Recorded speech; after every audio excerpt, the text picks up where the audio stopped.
Hi friends, అందరూ ఎలా ఉన్నారు? ఈరోజు సగ్గుబియ్యంతో టిఫిన్ జిగురుగా అతుక్కోకుండా పొడి పొడిగా చూస్తేనే తినాలనిపించేలా ఎలా తయారు చేసుకోవాలో చూద్దాం.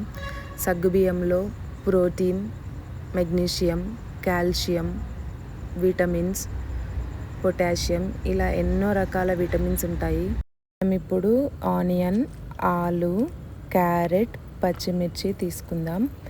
వీటిని ఇప్పుడు ఈ వెజిటేబుల్స్ అన్నిటినీ నీట్గా కడిగి పొట్టు తీసి ఇలా ఉంచుకుందాం. ఇప్పుడు నీట్గా కడిగి పెట్టుకున్న ఈ వెజిటేబుల్స్ని చిన్న చిన్న పీసెస్ లాగా కట్ చేసుకుందాం.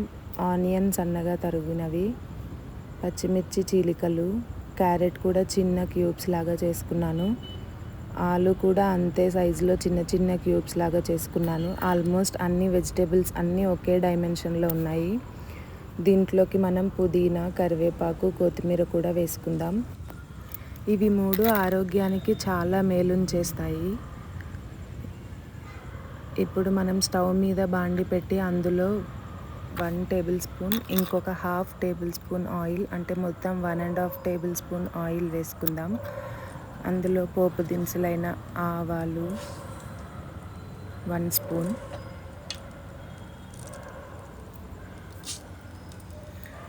జీలకర్ర 1/2 స్పూన్,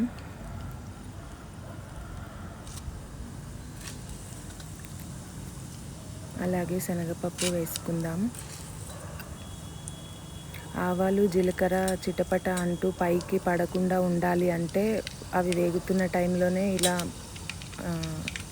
పసుపు వేయాలి. పసుపు వేసిన తర్వాత అవి చిటపట అని పైకి రావు.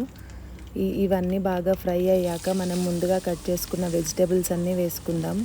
నేను వెజిటేబుల్స్ అన్నీ ఒకే సైజులో కట్ చేశాను కాబట్టి అన్నీ ఒకేసారి వేసుకుంటున్నాను.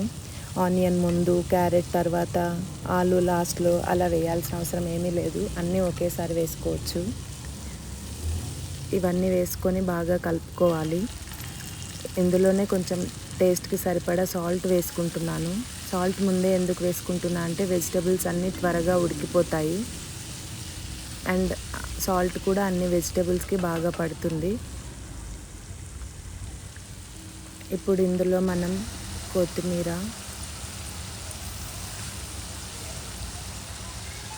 కరివేపాకు, ఇది కంటికి చాలా మంచిది, అలాగే పుదీనా బాడీలోని హీట్ని తీసేస్తుంది. వీటన్నిటిని వేసుకొని బాగా కలుపుకుందాం. ఆయిల్ లోపలికి వెజిటేబుల్స్లో ఉన్న వాటర్ అంతా రిలీవ్ అయ్యి బాగా బాయిల్ అవుతుంది. ఇలా లిడ్ క్లోజ్ చేసుకొని పెట్టుకుందాం. ఈలోగా నేను ముందుగానే సగ్గుబియ్యం నానబెట్టి పెట్టాను. ఆ సగ్గుబియ్యం నానబెట్టే ప్రాసెస్ వీడియో తీయలేదు, సారీ, మర్చిపోయాను. సగ్గుబియ్యం కంటే ఒక 1/2 ఇంచ్ ఎక్కువ వాటర్ పోస్తే బౌల్లో అవి చక్కగా నానిపోతాయి. ఆల్మోస్ట్ ఒక 45 మినిట్స్ వరకు వీటిని నానబెట్టుకోవాలి. అవి బాగా నానాయి అనిపించిన తర్వాత ఇలా చిల్లుల గిన్నెలోకి తీసుకుంటున్నాను, ఎందుకంటే ఎక్సెస్ వాటర్ ఏమైనా ఉంటే వెళ్ళిపోతుంది అని. సగ్గుబియ్యంలో ఎక్సెస్ వాటర్ ఏమీ లేదు. ఇప్పుడు మనం మూత తీసి మన వెజిటేబుల్స్ ఎంతవరకు ఉడికాయో చూద్దాం. ఆల్మోస్ట్ వాటర్ అంతా ఇంకిపోయి నూనె తేలింది. వెజిటేబుల్స్ అన్నీ బాగా ఉడికిపోయాయి. ఇలా ఉడికే ప్రాసెస్లో ఇవి అన్నీ ఉడికాయి కాబట్టి ఇప్పుడు ఇందులో మనం కొంచెం గరం మసాలా వేసుకుందాం. నూడిల్స్ మసాలా, పాస్తా మసాలా, గరం మసాలా ఏదైనా వేసుకోవచ్చు. నేనైతే గరం మసాలా ప్రిఫర్ చేస్తున్నాను, ఎందుకంటే అది హోమ్మేడ్ ఉంటుంది కాబట్టి. 100% కెమికల్ ఫ్రీ ఉంటుంది. అండ్ ఎక్కువ వెజిటేబుల్స్తో చేసుకునే ఈ సగ్గుబియ్యం ఉప్మా ఎంతో హెల్దీ అండ్ టేస్టీ కూడా. పిల్లలు చాలా ఇష్టంగా తింటారు. వెజిటేబుల్స్ అన్నీ బాగా ఉడికిపోయాయి కాబట్టి ఇప్పుడు మనం సగ్గుబియ్యం వేసుకొని బాగా కలుపుకుందాం. సగ్గుబియ్యం అంతా వెజిటేబుల్స్ మిశ్రమంలో బాగా కలిసేలాగా కలుపుకుందాం.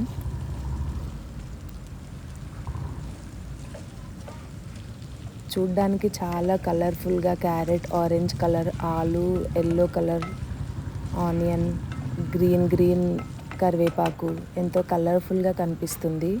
పసుపు వేయడం వల్ల ఆలుకి ఎల్లో కలర్ వచ్చింది. సగ్గుబియ్యం వేశాక ఒక 2 మినిట్స్ లిడ్ క్లోజ్ చేసి ఉంచాలి, బాగా మగ్గుతుంది. ఇప్పుడు లిడ్ ఓపెన్ చేసి చూస్తే సగ్గుబియ్యం అంతా బాగా ఉడికిపోయింది. సగ్గుబియ్యం కూడా బాయిల్ అయిన తర్వాత ఇందులో ఒక 2 స్పూన్స్ పల్లీల పొడి అండ్ ఒక స్పూన్ కొబ్బరి పొడి వేయాలి. ఈ పొడులన్నీ జస్ట్ మన టేస్ట్ కోసమే.